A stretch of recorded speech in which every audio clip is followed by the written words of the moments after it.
Aujourd'hui, déjà bonjour, mais aujourd'hui, nous allons faire une petite vidéo Pixar. Vous le savez, vous avez lu le titre, vous avez vu la miniature, vous voyez mon décor, donc vous savez qu'on va parler de Pixar. Et aujourd'hui, dans cette vidéo Pixar, nous allons donc parler d'un sujet que je n'ai pas traité dans mon mémoire, l'oubli. Parce qu'en fait, il n'y a pas longtemps, j'ai re-regardé Coco. Pour la 43e fois, depuis le début du mois. Ça fait beaucoup. Est-ce que j'exagère? Oui. Oui, j'exagère. Et en fait, il faut savoir que le film de Coco traite de l'oubli, la peur de l'oubli, le fait de se souvenir, le fait d'avoir toute sa mémoire, le fait de se rappeler d'avoir connu telle ou telle personne et de se remémorer les meilleurs instants passés avec ces personnes. C'est le sujet de Coco. Et quand j'ai vu le film, je me suis dit, est-ce que c'est le seul film qui traite de l'oubli? Et en fait, pas du tout. Oui, le film Coco, le sujet principal, c'est l'oubli, et on peut évidemment s'en servir comme exemple dans cette vidéo, et on va s'en servir comme exemple, mais ce n'est pas le seul film qui est lié à l'oubli, mais sous un traitement totalement différent d'un film à l'autre. Par exemple, comme je viens de vous le dire en introduction, le film Coco, le sujet de base, c'est le fait de ne pas oublier. Mais si on passe à un autre film totalement différent, Le Monde de Nemo ou Le Monde de Dory, le but de Dory, ça va être également de se souvenir, mais ça va être à un degré moins, puisque ce n'est pas du tout le même contexte. Et c'est le sujet que j'avais envie de traiter dans cette vidéo, puisqu'il me semble que c'est vraiment un sujet très fort et que Pixar arrive entre guillemets à modeler pour que cela puisse rentrer dans un film ou à contrario façonner directement un film. On va commencer avec le plus évident, le film Coco, sorti en 2017, ça a été une claque pour moi. Je ne m'attendais à rien, comme je vous l'ai dit sûrement plusieurs fois dans des lives ou même par exemple dans la vidéo du top 23. Pour moi, Coco, c'était un film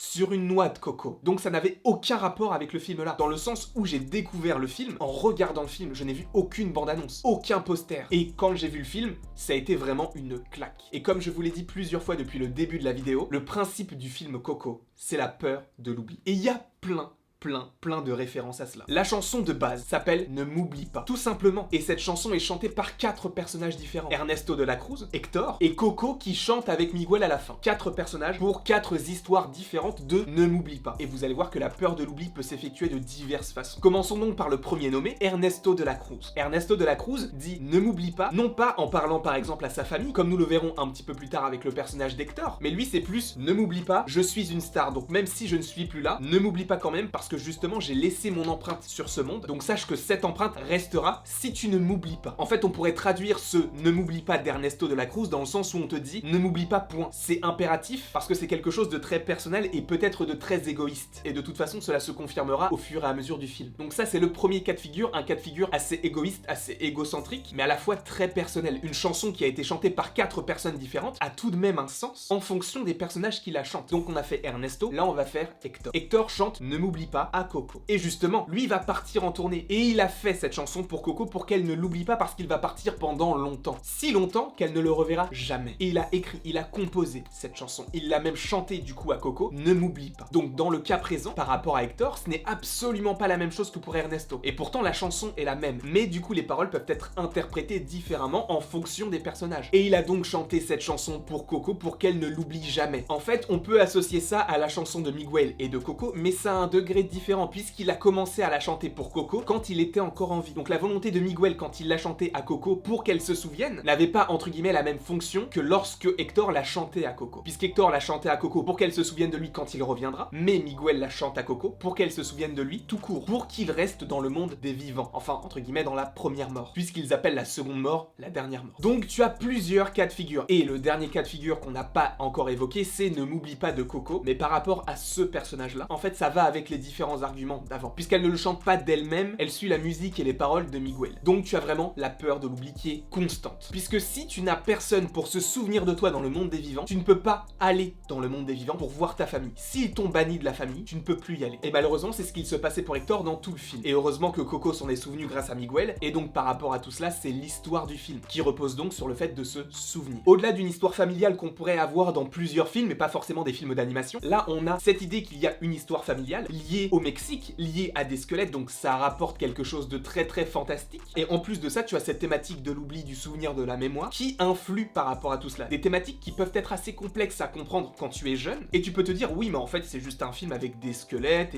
mais ça va plus loin que ça. Si tu vas un petit peu plus loin, tu peux voir des choses que tu ne voyais pas avant. Et donc, la peur de l'oubli est constante dans pratiquement tous les films Pixar. Par exemple, je vais vous prendre Les Indestructibles 1, sorti en 2003. Ce film traite de l'oubli. Peut-être que vous allez me dire, pourquoi? Eh bien au début, Robert Parr, c'était Monsieur Indestructible, c'était la star. Sauf que 15 ans ont passé, et il a fini employé de bureau dans un open space, et selon lui, il ne profite pas assez de sa vie et veut redevenir un super-héros. Un super-héros que tout le monde a oublié. Lui ne l'a pas oublié, lui se souvient de tout cela, puisqu'il a même une pièce dans laquelle il garde des magazines, à son effigie, des jouets, son costume. T'as plein de choses qui peuvent te montrer à quel point il a peur d'être oublié. À tel point que justement, la première mission qu'il va faire sous les ordres de Syndrome, même s'il ne sait pas que c'est Syndrome, il utilise son premier costume, le bleu et noir. Il ne vient même pas voir Edna Mode avant, donc tu sens qu'il a quand même envie de remontrer, entre guillemets, ce qu'il est aujourd'hui, mais tout en utilisant ce qu'il a déjà utilisé et ce qui plaisait auparavant. Comme s'il avait peur que, maintenant que c'est une autre époque, les gens ont évolué, et le fait qu'on le revoie lui avec ce vieux costume, on peut se dire, ah bah, on s'en moque en fait. D'où le fait que la peur de l'oubli puisse se transformer en indifférence totale. Parce qu'on se dit, mais on s'en moque de lui. Ça fait 15 ans qu'il est là, nous on veut voir d'autres personnes. Et lui, par conséquent, il veut revenir à cette ère où les super-héros étaient adulés et où il vivait sa meilleure vie. Donc en soi, même s'il y a cette crise de la quarantaine, cette adrénaline qui le pousse à faire des choses qu'il ne faisait pas avant, tu as cette idée que Robert Parr a peur d'être oublié en tant que Monsieur Indestructible. En tout cas, évidemment, ça ce n'est que mon interprétation, c'est comme ça que je le vois. Peut-être que vous ne le voyez pas comme ça. Personnellement, j'ai analysé ça comme ça, vous le prenez comme vous voulez. Évidemment, tous les sujets que je traite en vidéo ne sont pas paroles d'évangile, donc c'est libre à interprétation. Si vous y croyez, cool. Et si vous n'y croyez pas, bah c'est cool aussi en fait. Donc on a parlé de Coco, on a parlé des Indestructibles. Là, je voulais parler du film qui, selon moi, traite le plus de l'oubli, c'est Le Monde de Nemo. Et on peut aussi inclure un deuxième film, Le Monde de Dory. Puisque cela tourne autour, quand même, de Dory, mais qui souffre d'un trouble de la mémoire immédiate. Ce qui veut dire que quand elle vit quelque chose, elle l'oublie instantanément en général. Elle travaille dessus, mais la plupart du temps, elle l'oublie. Et encore une fois, tu as la quête de Marin qui veut aller rechercher son fils, mais tu as aussi Dory qui, dans un second degré, qui elle aussi se bat contre cette maladie, qui fait qu'elle oublie instantanément le moment qu'elle vit. Et là encore, tu as un degré différent de l'oubli, puisque là, c'est pas la peur d'être oublié, mais c'est la peur d'oublier. Et évidemment, Dory a été hyper utile tout au long du film, du premier au deuxième, évidemment, puisque le deuxième est un film centré sur son histoire, mais le fait est qu'elle a peur d'oublier, et le fait d'avoir peur d'oublier, elle oublie. C'est compliqué, c'est assez étrange, encore une fois c'est comme ça que je le perçois. Donc tu as encore cette idée que Pixar cette fois-ci ne te traite pas l'oubli par rapport à autrui, mais par rapport à toi-même. Je me l'applique aussi à moi-même dans le sens où je sais que j'ai une très petite mémoire. Admettons, je mange un truc le matin, l'après-midi je ne peux pas te dire ce que j'ai mangé le matin parce que j'ai oublié. Alors même si je ne suis pas forcément le plus grand fan du personnage de Dory, faut reconnaître que j'arrive à m'identifier dans ce personnage. Alors je ne souffre pas de troubles de la mémoire immédiate, mais il est vrai que je n'ai que très peu de mémoire. Donc je suis content aussi de pouvoir m'identifier quand même à un personnage comme ça, qui oublie tout, mais qui au final va aider. Et justement, ça montre l'espoir. Et d'ailleurs, elle finit par quasiment ne plus rien oublier, et elle évolue. Donc ça, c'est un aspect différent de l'oubli. Et on va passer à Toy Story 3 et Toy Story 4, puisque ces deux films traitent de l'oubli. Et je peux même aller plus loin, dans le sens où je peux regrouper tous les films Toy Story. Puisque Toy Story 1, c'est le cow-boy qui se fait prendre sa place par un extraterrestre. Et justement, il a peur qu'Andy passe tout son temps avec Buzz, et plus avec lui. Alors qu'on sait qu'il y a une relation particulière entre Andy et Woody, mais le fait est qu'il a peur d'être mis de côté et d'être oublié. Chose que tu vois d'ailleurs dans Toy Story 4, avec le fait que Woody soit totalement laissé de côté, totalement oublié, et du coup elle préfère Fourchette et elle préfère jouer avec les autres jouets. Woody lui reste dans l'armoire, alors qu'il est le personnage principal. C'est lui qui a aidé en partie Andy à grandir. Et même par rapport à Toy Story 2, ça va dans la continuité du premier, dans le sens où il se dit, bah aujourd'hui il y a Buzz, donc Buzz peut très bien prendre ma place, je ne vais pas manquer à Andy, je vais partir au Japon, je vais faire tout ce que Hal veut que je fasse, je vais aller dans un musée et plus personne ne jouera avec moi. Et donc tu as encore cette idée que là, c'est même pas la peur d'être oublié, c'est que tu as tellement vécu de choses avec ce personnage que tu te dis que là c'est comme s'il t'avait abandonné et que tu vas encore plus loin dans la réflexion et que tu te dis je veux être oublié. Je veux qu'on ne parle plus de moi, je veux aller au Japon parce que justement aujourd'hui Andy a plein d'autres jouets, il a Buzz, il a Zigzag, il a Rex, il a plein d'autres jouets avec lesquels jouer. Oui, j'étais son préféré, mais j'ai l'impression qu'on m'oublie. Maintenant, je veux être oublié. Alors oui, ça c'est dans le ventre mou du film, dans le sens où c'est au milieu du film, après il change d'état d'esprit, il revient vers Andy, mais il est vrai qu'à un moment donné, il passe par cette étape-là. Et dans Toy Story 3, c'est encore pire, puisque justement c'est la peur de l'oubli, mais qui est traitée très succinctement, mais par les autres jouets et pas par Woody, parce que Woody sait qu'il va être emmené par Andy, mais les autres jouets, eux, justement, seront oubliés dans le grenier. Et tu as toujours cette idée de l'oubli, que ce soit dans le premier, dans le deuxième, dans le troisième ou dans le quatrième film. Et justement, en soi, le quatrième film, par rapport à cette idée de l'oubli, te dit, mais ok, on m'a oublié, bah du coup, je vais vivre ma vie, en fait. Je ne vais pas vivre pour un enfant, je vais vivre pour moi, et je vais vivre avec la bergère, etc. J'ai revu Toy Story 4 il n'y a pas si longtemps que ça. Et c'est uniquement en travaillant sur cette vidéo que je me suis dit, mais en soi, son raisonnement, il est logique. logique par rapport à toute son évolution. Donc j'ai vraiment fait un travail de recherche et j'ai revu tous les films et surtout le 4, puisque je ne me souvenais plus, je ne l'ai pas vu énormément de fois, et je me suis dit mais oui, en fait, ça paraît logique qu'il agisse comme ça, puisque ça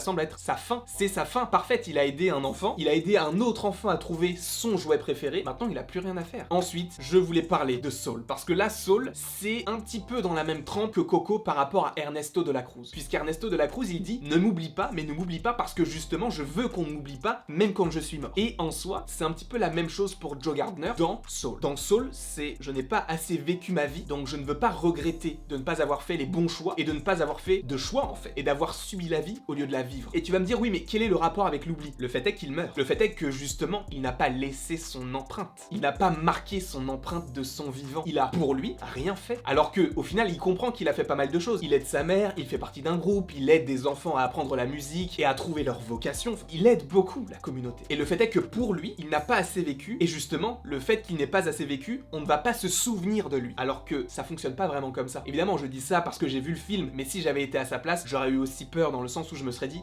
est-ce que j'aurais pas fait ça autrement? Est-ce qu'au final j'aurais dû agir comme ça? Tu peux te poser plein de questions par rapport à ce que tu aurais pu faire. Et le fait est que oui, je me suis mis à la place de Joe en me disant, si je meurs, qu'est-ce que je laisse comme empreinte par rapport à ma personne, par rapport à ce que j'ai vécu? Mais le fait est que j'aurais possiblement réagi comme Joe en me disant, mais il faut que je retourne là-bas, j'ai pas vécu à cette chose, je n'ai pas assez fait de choses, que ce soit pour moi, que ce soit pour ma famille, ou que ce soit pour la communauté en général. Je veux agir, je veux faire des choses. Et justement, encore une fois, c'est cette peur de l'oubli, cette peur de se dire, bah, on m'a connu, mais comme quelqu'un qui n'a rien fait. Alors qu'en soi, ce que Joe a déjà vécu, c'est incroyable. Il fait découvrir la musique à des enfants, il s'est occupé de ses deux parents, il fait partie d'un groupe de jazz qui joue dans le club dans lequel il a découvert le jazz et la musique en général. Évidemment, sa vie n'est pas vaine et l'oubli est entre guillemets dissimulé, mais il est présent. En tout cas, voilà, j'avais énormément de choses à dire par rapport à cette vidéo. J'espère qu'elle vous aura plu. N'hésitez pas à l'aimer, à la partager, à la commenter et à vous abonner. Cela me ferait extrêmement plaisir. Et après tout, selon Laïus, il ne me reste plus qu'à vous dire à la prochaine pour la prochaine.